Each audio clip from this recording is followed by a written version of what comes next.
Ну и, в общем, мы сами не идиоты.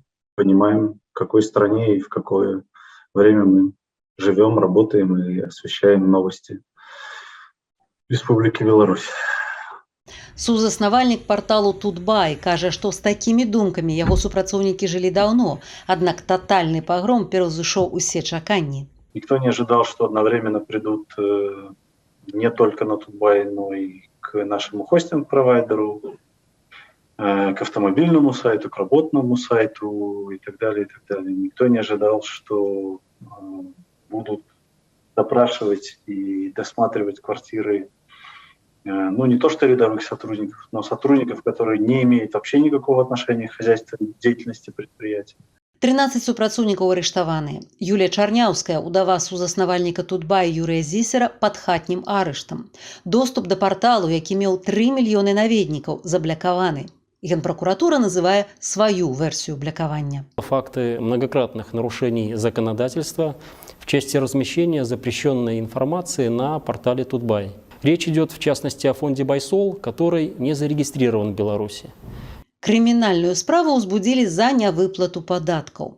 Тутбай быў рэзідэнтам парку высокіх тэхналогіяў і карыстаўся льготамі. Пры гэтым, паводле следства, зарабляў грошы за кошт дзейнасці, якая не была дазволеная рэзідэнтам парку. Если бы это было противозаконно, то в конце каждого года каждая компания-резидент ПВТ должна предоставлять аудиторский отчет на соответствие занимаемым видам деятельности. Администрация ПВТ этот отчет проверяет. То есть, если компания не проходит аудит, то она должна тогда выплатить штраф. Адначасова два ведомства вылучаюць абсалютна розныя абвінавачванні.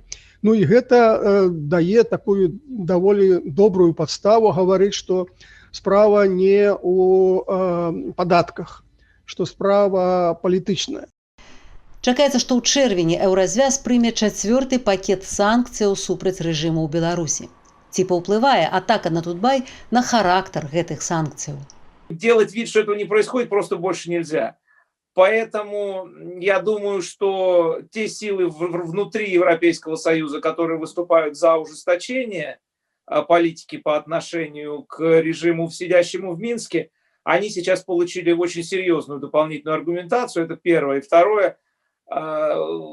Журналистское сообщество – это все-таки достаточно влиятельное сообщество в Европе. Журналістка Тутбай Кацярына Барысевіч адбыла паўгадовы тэрмін за кратамі і выйшла на волю. Яе засудзілі ў справе 0 праміле за інфармацыю пра Романа Бондаренку. За тыдзень да вызвалення яе этапавалі ў калонію. Из Могилева в Гомель я тоже ехала в наручниках. Просто, что со мной вместе были две женщины, осужденные за убийство после 39-й статьи. У них сроки были 9-10 лет. Они потом смеялись, что они ехали просто, спокойно, а я, как экстремист или склонный к экстремисту, ехала в наручниках. Ну, ничего, я этот этап тоже прошла. Летась журналістаў у Беларусі затрымлівалі 480 разоў.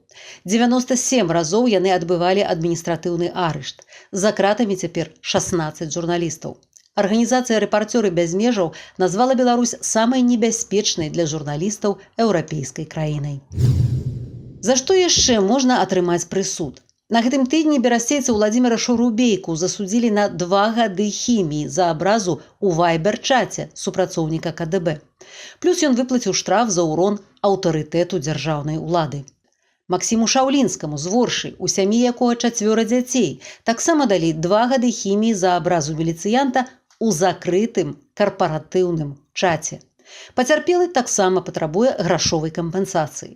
Появилась фотография одного милиционера в сети, и под ней была подпись, что вот он там участвовал в оцеплении, и шли люди, и началась потасовка, грубо говоря, и он там девушку избил дубиной по голове. Товарищ мой закинул эту фотографию, не он ее сделал, просто он увидел, скопировал, вставил. Ему за это дали 1,5 года поселения. Вот. Он скинул, мы, естественно, отреагировали гневно. Там, негодяй, жулик, бандит, конечно, это погрубее было, но это все было на эмоциях.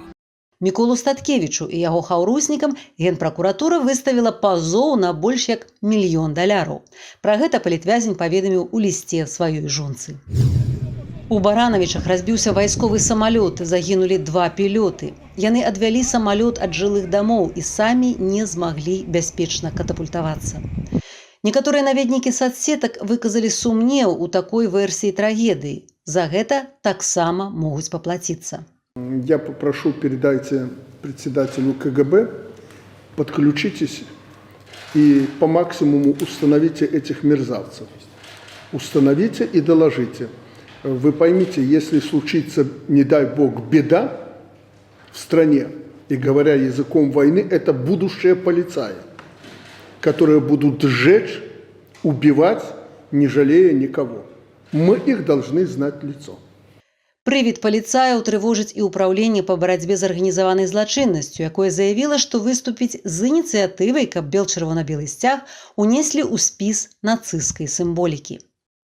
А Лукашенко дазволіў сілавікам ужываць баявую тэхніку супраць дэманстрантаў. Пры гэтым сілавікі, па сутнасці, не нясуць адказнасці за прычыненую шкоду. Все было только на практике. Сейчас законодательно закрепили. Лукашенко дал им карт-бланш, потому что многие силовики, наверное, их даже пугали.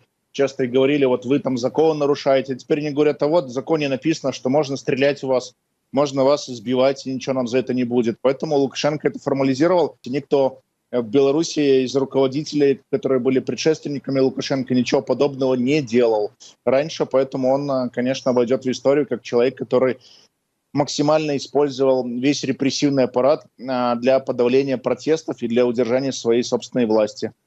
Праграмная дырэктарка Creative Politics Hub, арт-дырэктарка беларускага свабоднага тэатру Наталля Каляда дала сведчанні для міжнароднай супольнасці.